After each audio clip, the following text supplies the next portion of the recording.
overflowing foam that's coming out of the cup, that can be the distortion, the harmonic distortion. Thankfully, we've got some regulations and standards that have been come up with by IEEE 519, some of the other IEDC standards. In working with some of the customers that we've got, I've heard some of these standards noted and spec'd by buildings and manufacturers. So we got IEEE 519, which gives you a guidance on how much distortion you can have on your point of common coupling. You can think of it as like a transformer. There's guidelines that, hey, this transformer can take 8% of distortion before you run into a voltage distortion problem. And so I have seen that a lot of these buildings are actually requiring manufacturers like Q-PAC and others to make sure that they've got 5% or less distortion on the component level. IEEE 519 is actually on the transformer level, but for whatever reason, 5% seems to be a favorite number of the people that are providing the specs and the requirements. This is those tables that those numbers are coming from. Really, you can just look at your transformer, you look at your short circuit current of that transformer, and you divide it by the rated load of the transformer, and that number, you look at this table, if it falls between 20 and 50, then your transformer can take 8% distortion before you run into some voltage problems or distortion problems. That's there. I don't ever see anyone use those other numbers. I always just see 5%. Not sure if you guys have run into that, but I know like in New York, that's a very important number for them, 5%. So that leads me to what are some of the solutions that Ziehl-Abegg can offer to help you achieve those numbers and help you mitigate the problems that harmonics can cause. The first I'm going to talk about is our integrated active PFC. PFC stands for power factor correction. So we're putting some things into the motor that is going to improve the power factor and also reduce harmonics. This is what the standard motor looks like. We had that on the other slide, the rectifier, DC link, and IGBT. And this is what it looks like with the active PFC built in. So we've got it on the front end of the motor, and it's basically just a couple of more IGBTs that are taking that incoming power supply that's distorted, and it's trying to make that current as sinusoidal as possible. So you can see down here, distortion, sinusoidal. And when you do that, you are reducing the amount of harmonics that is coming into the motor and the overall harmonics on the grid. Some of the advantages of this product is that under the right conditions, if you're using the fan close to full load, you can achieve a THDI, which stands for total harmonic distortion current, below 5%, which is in compliance with the IEEE 519, some of the other regulations. You can get a power factor close to 0.99, which is very important. I know that data centers have some power factor regulations that we have to meet in order to use our fans, so that's there. The really big thing, which I think would be important to all of you, is that it's plug and play. Right, the power factor circuit is built into the motor. You don't have to do anything extra. You just plug it in like the regular EC fans, and it does all the work for you. Simple installation. Performance is the same as a standard EC blue fan, so it's not affected in any way whatsoever. And then you can still use them in the fan array just like this. So there's no change to it. You wouldn't even know you have something in there. Just hook it up, and it starts filtering out the harmonics. This is some of the laboratory testing that we did on this product. I want to emphasize laboratory testing, where we used this very fancy and advanced power supply. It's some German word, I can't pronounce it, but basically it allows our R&D engineers to choose the impedance levels, choose the THDU levels and all that. So we did this test with no voltage distortion, and we ramped the fan up at different loads. And in this laboratory testing, we found that this active PFC fan can be below 5% THDI, and in this range of 600 watts to 6,000 watts or 6 kilowatts. And then your power factor maybe is not so great way down here at 600 watts, but once you get close to, let's say, 2,000 watts, you're at 0.99, and all the way from 2006 kilowatts, you're at 0.99. So very good. It's doing a lot of good filtering and a lot of power factor correction. This technology is available on our most popular centrifugal fans that we already sell. So the ZAB Blue 2, which is a great data center fan, the ZA Bluefin, which is a great air handler fan, and then the C Pro, which is I think what Q-PAC mostly uses is the C Pro. It's all around a good product for any kind of application. Each of those type of impellers already come with that motor technology. You can also get it in the GR design, which is basically just the motor support, the inlet nozzle. That's exactly what Q-PAC already buys, is our GR Spider design. We also have the GR Cuboid design, a little less popular, but it's also available on that design. These are all our EC152 motors, so 4.6 kilowatts and 6 kilowatts. Those are the motor kilowatts that it comes in. In terms of the changes from our standard product to our active PFC product, it's not that much of a difference. The electronics has a couple of more components in it, a couple more chokes, and the microprocessor. So the stator is a little bit bigger. It's about 52 millimeters longer in length. But the good thing is that it actually doesn't make any change to the mounting plate. So you could use this fan with an active PFC. The stator might be a little bit bigger, but in terms of how you mount it, exactly the same. You don't have to make any changes to your existing design. Perfect for retrofit if you already got standard EC fans in there, right? And that's really important because nobody wants to go through redesigns and all of that. Now, the other solution that we have is what we call the external active harmonic filter. So this is a separate component. It's not built into the motor. This is something that would be connected to a power supply, also connected to the load in parallel. We've got 3 different sizes, and I want to be clear that these sizes does not refer to the load current, but to the amount of harmonic current that it can filter out. So we have a 15 amp filter, a 35 amp filter, and a 55 amp filter. So if you've got the 35 amp filter, that means that that product is capable of filtering out 35 amps of harmonic current. Let's say your site has 40 amps of harmonic current and you're using the 35, it'll still work. It'll filter out those 35 amps, but you'll still be left over with some harmonic current. And you might want to use the 55 amp in that case. But yeah, it doesn't like get overloaded or anything like that. We also have, with this filter, you have to use current transformer or current sensors that the grid power lines will go through, and it measures that incoming current. It measures the distortion that's coming through those wires. And you'll see in the next slide that it's actually how it works is that those current transformers, it's going to measure the current distortion.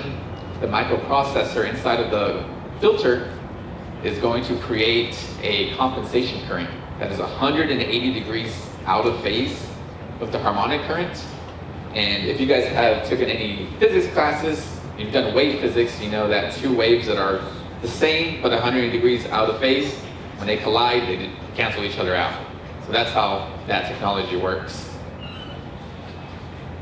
Some of the advantages is we can also get below 5% with this product. It takes a little bit more work compared to the integrated filter. Since this is external, there is some optimization and software settings that you can change so that this filter is actually more optimized per site and per location as opposed to just being like a one-stop solution. You can also get the power factor close to 0.99, just like in the integrated solution. Something that's different on this product that's not available in integrated solution is that it's got 3-phase pads. So if you've got a power supply that's low quality, and maybe it has imbalances on the current draws, this will fix that for you. The presentation says plug and play. I want to be upfront. I wouldn't call it plug and play, right? You plug it in, you hook it up, and yeah, it turns on. It might start to filter. You might see an improvement already on your THDI, but if you really want to get to that 5% and below, you have to optimize it for your site, for your power supply, for your specific transformer. So it's plug and play, but it takes a little bit more commissioning than just hooking up the integrated solution. Performance. what we're saying here is that you can use it when you're doing startup. Maybe you're just starting up certain phases of a building, so you can use the filter for one phase of the building. Maybe next time you've got more phases being set up, you can add another filter, you can program it for all of that. So you can use it at different stages of your commissioning. Something that's also different on this filter compared to the other is that, like I mentioned, there is a software that you can use to change settings. And some of those settings is actually how much do you want to mitigate on every harmonic order. I mentioned earlier that harmonics is being caused on different orders. There's second order, third order, fifth order, and it goes up to well beyond the 50th order. We found that our fans produce harmonics on the 5th, 7th, and 11th orders. And so this filter comes already to filter out the most possible on those orders. But when you're on site, right, you might have more than just fans. You might have other VFDs, compressors, maybe other devices that are contributing to the THDI. And so what an electrician, or what we would do if we were on site supporting you, is we want to measure which harmonic orders are causing you the most trouble, which ones should we mitigate the most, which ones should we pull back from, how can we optimize this filter for your power supply. And so that software gives you that ability to mitigate each harmonic order differently than the rest. And there's other options on there too. You can change how you want to prioritize your mitigation. You can change the damping factor of your filter. There's a lot of settings on there, and if you were to have the filter, we would either go on site with you, or we would be on a Teams call and helping you installing it and changing those settings. I mentioned this a little bit earlier, but this is the working principle of the filter. It is connected in parallel to the grid and to the load fans. You've got current transformers connected to the grid. It's measuring the grid, it's measuring the harmonics, and creates a compensation current right here in yellow, which gets injected back into the grid and basically cancels out the harmonics, as best as possible. And so then you're left with, ideally, a sinusoidal power supply at the end. Here is some lab testing that we did with the external filter. This is using 6 GQ motors, 6 of our 6 kilowatt motors connected in parallel. Similarly, we did this test from 0% to 100% load, and it's not as clear as the other graph, but you can see that maybe around 20-25% your THDI level is 5% and below. Again, this is laboratory testing, no voltage distortion on site. And the power factor curve is here. It's probably even better than an integrated filter. You can see at 20%, you're already at like 0.9, and 0.99 is where you can end up. So where do you want to think about harmonics? I mentioned that EC fans cause harmonics, right? And a lot of other devices cause harmonics. If you've got markets or a building that's going to have hundreds of EC fans, thousands of EC fans, data centers, stuff like that, it might be worthwhile to think about harmonics up front. I can't tell you how many times I've been on troubleshooting calls with customers who have had unexplainable issues, circuit breakers that are popping when they shouldn't be, fans ramping up and down.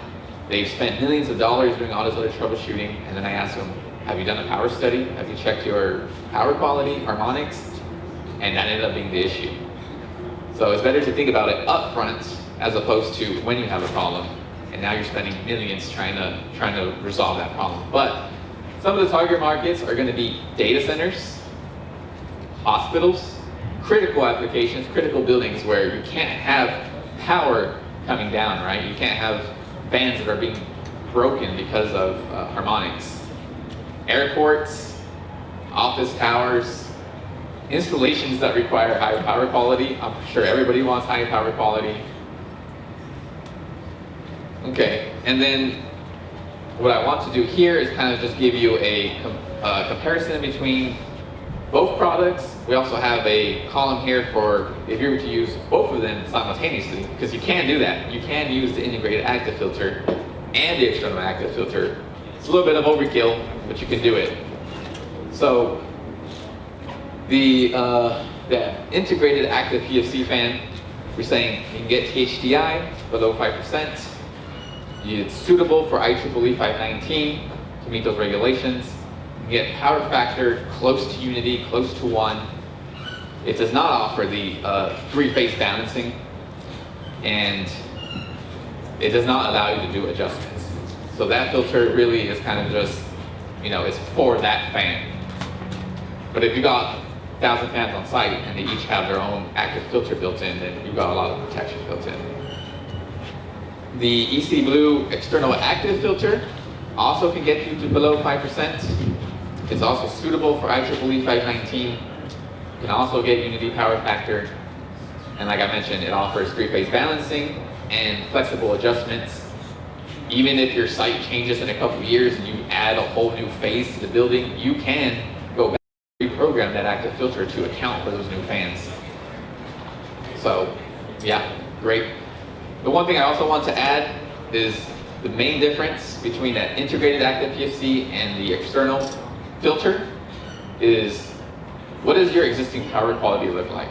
If you have a new building that's coming with a new transformer and you can size your transformer up front and think about harmonics, then maybe you want to have the active PFC. This is more suitable for decent power supplies, for newer power supplies, new projects, versus the external filter because of that adjustment that it has, that 3-phase balancing. It's more suitable for core power supplies. And that's something to think about, especially if you're in New York, right? I know in New York you've got a lot of old motors, a lot of old transformers that maybe already have a lot of existing voltage distortion on them.